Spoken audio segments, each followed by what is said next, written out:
नमस्कार, मैं हूं आकर्षण उपल और इस समय आप ये सीधी तस्वीरें देख रहे हैं करनाल के नेशनल हाईवे नंबर 44 से, जहां पर अब से कुछ देर पहले इस मोटरसाइकिल का बहुत ही बुरे तरीके से एक्सीडेंट हुआ है। जो बॉडी है वो फिलहाल पहुंचा दी गई है। बताया गया कि जो व्यक्ति इसे चला रहा था उसकी फिलहाल मौत हो गई है। मौके पर ही परिवार को सूचना दे दी गई है। पुलिस भी मौके पर पहुँच गई है। मॉडल टाउन चौकी इंचार्ज हैं जितेंद्र सिंह, वो मौके पर पहुंच गए और उन्होंने पूरी की कार्रवाई करने के बाद जो एम्बुलेंस है उसे बुलाकर जो बॉडी है वो फिलहाल मर्चरी हाउस में भिजवा दी गई है। एक अच्छा काम यहां पर ये हुआ कि मॉडल टाउन पुलिस चौकी जो इंचार्ज है जितेंद्र सिंह, इस गाड़ी के नंबर का नाम और एड्रेस निकलवाकर तुरंत परिवार को सूचना ज़रूर दे दी गई, ताकि परिवार को कम से कम पता लग जाए कि जो ये बाइक है किस तरीके से दुर्घटनाग्रस्त हुई है। जो व्यक्ति है पूरा, यानी लग ऐसा रहा था कि घायल है, लेकिन सूचना ये आ रही है कि उसकी मौत हो गई है। बहुत बुरे तरीके से एक्सीडेंट हुआ है। किस चीज़ से एक्सीडेंट हुआ है ये नहीं पता लग पाया। और खुद आप देख सकते हैं कि पुलिस के जो तमाम मुलाजिम हैं, जिसमें सब इंस्पेक्टर भी हैं और एएसआई भी हैं,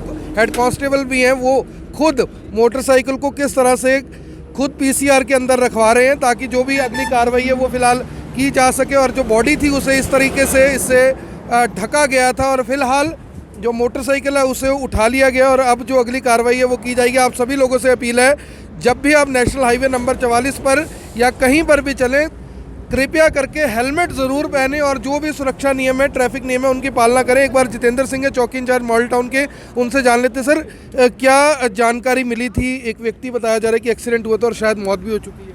कंट्रोल रूम करनाल से सूचना मिली थी कि जीटी रोड हाईवे पे पर कोई एक्सीडेंट हो गया है और बाइक और एक बंदा सड़क पे पड़े।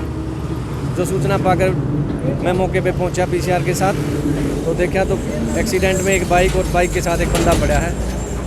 उसको बाइक का नंबर चेक करके घर वालों को सूचना दी गई है। उसके घर वाले मौके पहुंच चुके हैं। डेड बॉडी को ट्रॉमा सेंटर भेज दिया गया। ये गांव चूरनी है, कुंजपुरा थाने में। और व्यक्ति सरदार जी बताए? सरदार जी हैं। मेरठ रोड पे इनकी कोई मैकेनिक हैं किसी के, इनकी दुकान पर अपना काम करके घर जा रहे थे वापस। मौके पर ही मौत हो गई? बिल्कुल ऑन द स्पॉट डेड। पता लग पाया एक्सीडेंट कैसे हुआ? नहीं, ऐसा कोई कारण का पता नहीं चल पाया। एम्बुलेंस बताया जा रहा था लेट पहुंचे, कुछ ऐसा? नहीं, एम्बुलेंस पहले आ गई थी, वो उनके घर वालों की वेट थी, वो आए, मौका देखें उसके बाद।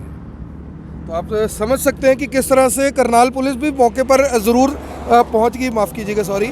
और ये देखिए, ये बाइक फ़िलहाल रखवाली है पीसीआर में और तमाम जो पुलिस कर्मचारी हैं, अधिकारी हैं, यानी सब इंस्पेक्टर तक रैंक के जो अधिकारी हैं, उन्होंने खुद बाइक को उठाया और पीसीआर। सर, आप पीसीआर में ही थे, क्या सूचना मिली थी और क्या कुछ मौके पर? कंट्रोल से वीटी आई थी कि वैसे ऐसे एक्सीडेंट हो गया जी। और हम मौके पे पहुंचे तो यहाँ पर पहले से इधर जो हाईवे वाले आ रहे थे, ये मौके पे ही डाट हो रहे थे। वो अननोन व्हीकल इसको चल गया था। काफ़ी बुरे तरीके से एक्सीडेंट हुआ? हाँ, काफ़ी डेथ होगी मौके पर? मौके पे डेथ हो गई। मौके पर ही डेथ होगी। करमबीर सिंह सब इंस्पेक्टर खुद यहाँ पर पहुँचे सबसे पहले और बताया ये जा रहा है कि एम्बुलेंस लेट नहीं हुई थी। बाकायदा पुलिस ने जब घर पर सूचना दी तो परिवार वालों का इंतज़ार किया जा रहा था। आप देख सकते हैं कि किस तरह से नेशनल हाईवे नंबर 44 पर रात को बहुत ज़्यादा ट्रैफिक रहता है, बहुत तेज़ी से गाड़ियाँ चलती हैं और ऐसे में इस तरह के जो हादसे हैं लगातार होते रहते हैं। हालांकि करनाल पुलिस मौके पर ज़रूर पहुंच गई, एम्बुलेंस को सूचना दी गई और फिलहाल जो परिवार के लोग हैं उन्हें सूचित कर दिया गया है और अब जो मर्चरी हाउस पर लेकर जाया गया। किसने टक्कर मारी, कैसे टक्कर मारी, इस बारे में कोई भी जानकारी नहीं मिल पाई। आप सभी लोगों से ये हाथ जोड़कर अपील है कि जो भी लोग इस वीडियो को देख रहे हैं इसे शेयर भी करें और कम से कम इस बात का ध्यान ज़रूर रखें कि ट्रैफिक नियमों का, नमस्कार जी, ठीक है जी, ट्रैफिक नियमों का पालन ज़रूर करें, क्योंकि अगर आपकी एक, यानी कि जो भी लापरवाही है वो आपके लिए या किसी दूसरे के लिए जानलेवा साबित हो सकती है। आप सभी ये सीधी तस्वीरें देख रहे हैं करनाल के नेशनल हाईवे नंबर 44 से, जहां पर पुलिस ज़रूर मौके पर पहुंची, बाइक को यहां से उठा लिया और बहुत ही बुरे तरीके से एक्सीडेंट हुआ।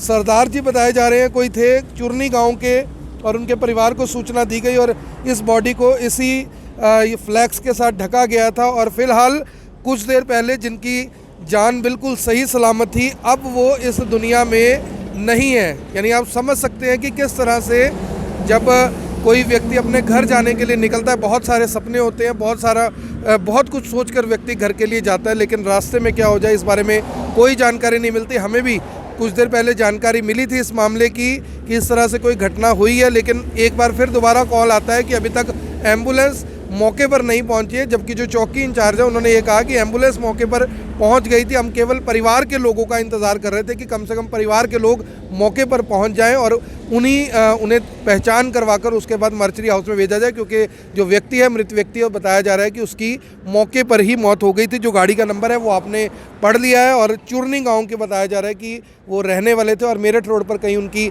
दुकान है शायद मैकेनिक की। कुछ देर पहले अपनी दुकान से निकले थे घर जाने के लिए, लेकिन रास्ते में ही एक बहुत ज़बरदस्त एक्सीडेंट होता है और मैं आपको बता दूं कि पहचान भी नहीं आ रही थी। ऐसी तस्वीरें मेरे पास मौजूद हैं, लेकिन मैं आपको वो तस्वीरें दिखा नहीं सकता। लेकिन किस तरह से नेशनल हाईवे पे एक बड़ा हादसा हुआ, बड़ा एक्सीडेंट हुआ और जो सरदार जी हैं चुरनी गाँव के रहने वाले, अब वो इस दुनिया में नहीं है क्योंकि उनकी मौके पर ही मौत हो गई। आप देख रहे हैं Even24, मैं हूँ आकर्षण उपल, करनाल के नेशनल हाईवे नंबर 44 से आप सभी के साथ लाइव। धन्यवाद।